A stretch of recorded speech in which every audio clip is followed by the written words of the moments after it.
Hi hello வணக்கம் and welcome to பரினாஸ் kitchen. இன்றைக்கி நம்ம பரினாஸ் கிச்சனில் என்ன ரெசிபி பார்க்க போகிறோன்னா, சுவையான முட்டை கொத்து இட்லி எப்படி செய்கிறதுன்றதா பார்க்க போகிறோம். வாங்க கிச்சனுக்குள்ளே போடலாம். இது செய்கிறதுக்கு தேவையான இன்க்ரீடியன்ஸ் பார்த்தீங்கன்னா, 2 பெரிய வெங்காயத்தை பொடி பொடியாக நறுக்கி எடுத்து வச்சுருக்கேன், ஒரு பச்சை மிளகாய், ஒரு தக்காளி, ஒரு டேபிள் ஸ்பூன் அளவுக்கு இஞ்சி பூண்டு விழுது, ஒரு கத்து கருவேப்பிலையும் பொடி பொடியாக நறுக்கி எடுத்து வச்சுருக்கேன்.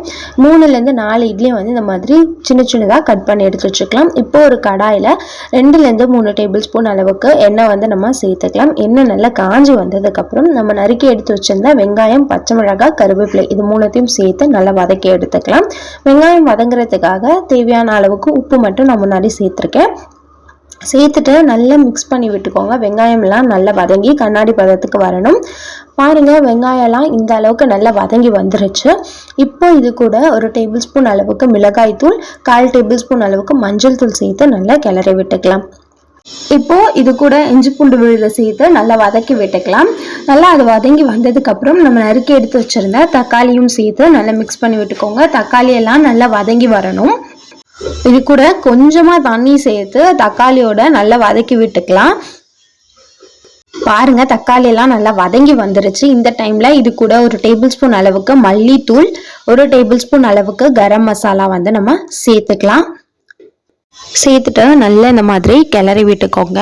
இப்போ நடுவில் கொஞ்சமாக இடம் விட்டுட்டு ஒரு 2 டேபிள் ஸ்பூன் அளவுக்கு எண்ணெய் மட்டும் சேர்த்துக்கோங்க. எண்ணெய் சேர்த்துட்டு நான் முட்டையில் பெப்பரும் உப்பும் சேர்த்து நல்லா மிக்ஸ் பண்ணி வச்சுருக்கேன். நான் அதை அப்படியே இதில் சேர்த்துக்கிறேன்.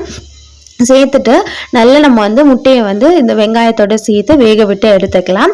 நீங்கள் இந்த நேரத்தில் 2 முட்டை கூட நீங்கள் போடலாம். அது உங்களோட விருப்பம் தான். இல்லை முட்டை வேண்டாம் அப்படின்னு நினச்சிங்கன்னா இதை நீங்கள் ஸ்கிப் பண்ணிக்கோங்க. பாருங்கள், முட்டையெல்லாம் நல்லா அந்த வெங்காய தக்காளியோடு சேர்ந்து வெந்து சூப்பராக வந்துருச்சு.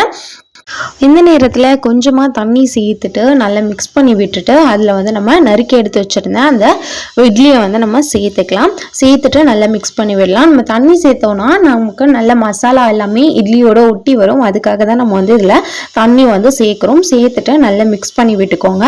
இந்த நேரத்தில் இதில் உப்பு இருக்கா அப்படின்றத செக் பண்ணிக்கோங்க. உப்பு இல்லை அப்படின்னா மேலே அப்படியே தூவி விட்டுக்கோங்க. இது கூடவே நீங்கள் மிளகுத்தூளுமே சேர்த்திங்க அப்படின்னா டேஸ்ட் இன்னும் சூப்பராக இருக்கும். மிளகுத்தூளும் மேலே தேவைப்பட்டால் நீங்கள் சேர்த்துக்கோங்க. சேர்த்துட்டு நல்லா இந்த மாதிரி மிக்ஸ் பண்ணி விட்டுக்கிட்டே இருந்தோம் அப்படின்னா நம்மளோட சுவையான முட்டை கொத்து இட்லி ரெடி ஆகிடும். கடைசியாக கொத்தமல்லி தலையை தூவி ஸ்டவ் ஆஃப் பண்ணிட வேண்டியதான். அவ்வளோதான், நம்மளோட சுவையான முட்டை கொத்து இட்லி ரெடி. நீங்களும் இந்த ரெசிபியை கண்டிப்பாக ட்ரை பண்ணி பாருங்கள். பிடிச்சிருந்தா பர்னாஸ் கிச்சனுக்கு சப்ஸ்கிரைப் பண்ணிடுங்க. பாய்.